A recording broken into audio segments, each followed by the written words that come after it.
Hey everybody, we're back for you new. Thanks for joining us. I'm Shannon. That's Coco. Click that subscribe button, please. And if you're not new, thanks for coming back. Okay, so today's video is probably, 3 months behind. I should have done this many months ago, and I just never got around to it because life happened. You know, life happened. It happened. School, life. Stuff, man. Anyway, today's video is going to be on this naked palette. This is going to be a short video. Let's backtrack because I feel like I'm going to get ahead of myself and say I don't love this palette. I did use the palette today to create this look. And as I was doing it, I was trying to go with something simple.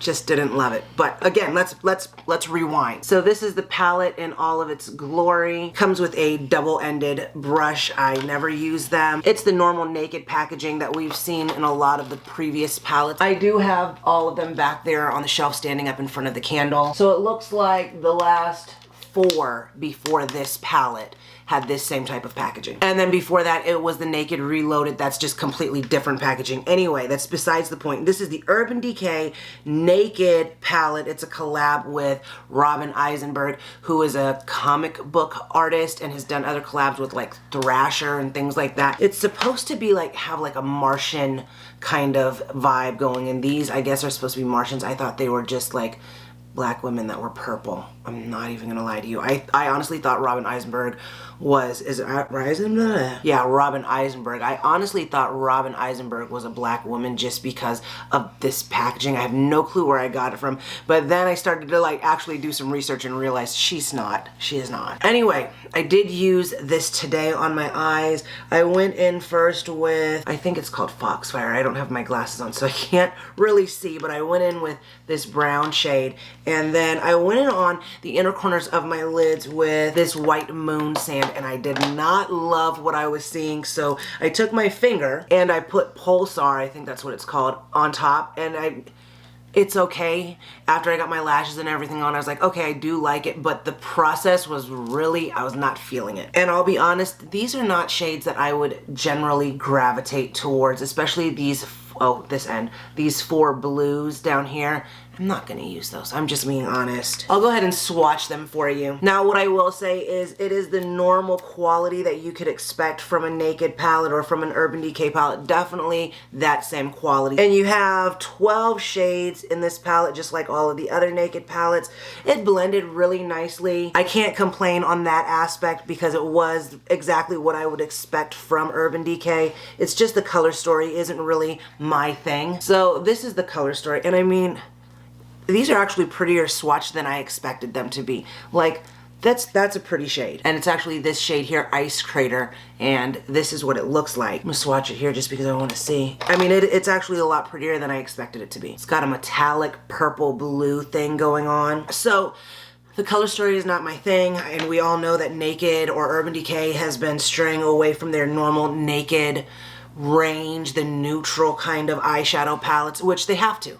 They have to. Good job, baby. They have to, otherwise it's just gonna become very redundant, like the Too Faced chocolate bars and all of that, the cinnamon spices and everything. Because what you have back there, there's the Cyber, there's the Wild West, you have like, there was a purple, ultraviolet that I forgot even existed. Totally didn't remember until I was just going to grab this palette, and I was like, oh, let me look at these, and I was like, whoa. I don't ever remember buying this palette or this palette being a thing, but it also looks like I never actually used it. I'd probably just used it once for a video. I don't even know if I did a video on it. I actually don't even know if I was doing videos when that came out because I don't remember doing a video on that, but I could be wrong. So all in all, for what is this palette?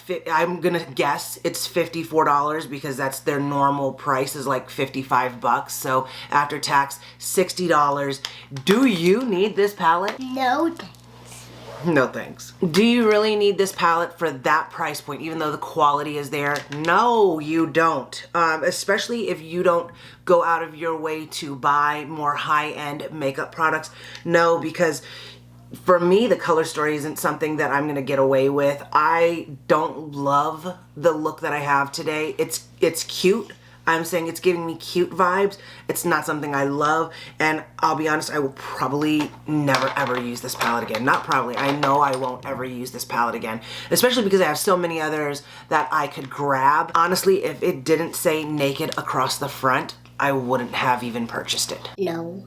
Never. Even when the Cyber palette, when the Naked Cyber palette came out, it took me a while before I purchased it, and I think I was like on a trip to LA and I picked it up, and when I swatched it and used it, I was actually really happy with that palette, and I was surprised because looking at it, when I looked at it online when it was coming out, looking at it in the store, I was just like, I'll wait, and then when I finally got it, I was like, wow, this is actually a really nice palette. That's not the case with this one. I'm not gonna say I hate the palette. I'm just gonna say that I don't like it. It sounds bad. No, I don't love the color story. That's the thing. And I knew going in purchasing this that I wasn't gonna love the color story because the purple blue shades are not really my thing. The rest of these shades I have in so many other palettes, and there's not a darker shade. Like, this is the darkest shade, and it was this one, and it really wasn't dark enough. It's a little too red for me. So for me, this is a no.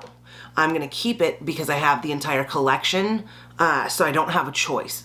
But I would have rathered something completely different, just being honest. Just being honest. So that's my thought on the palette, in case you were wondering or you needed to know my opinion, even though that palette's like 20 years old at this point. That's my thought. You don't actually need that palette unless you're like me and you got it out of obligation to completing a collection. Otherwise, y'all don't need it. Anyway, that's it. That's all I got. That's all I got, y'all. If you haven't already, don't forget to like, subscribe, comment, share, click the bell, all those good things. Good, I'm sure. Bye. Bye. Bye. Bye. Bye. Bye. Bye. Bye. Bye. It's go time, dude. Watch this. We got some issues. Nice eyeshadow. Could be wrong. I could be wrong.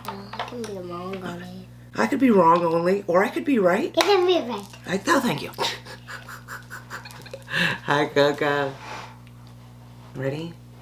Yeah. Okay. One day I'd like to be on the Urban Decay PR list. We all know that's not gonna happen, but It looks like an elbow. it looks like an elbow. Yeah. That's weird. That one is my favorite. Oh, which one? The one. Oh, yeah?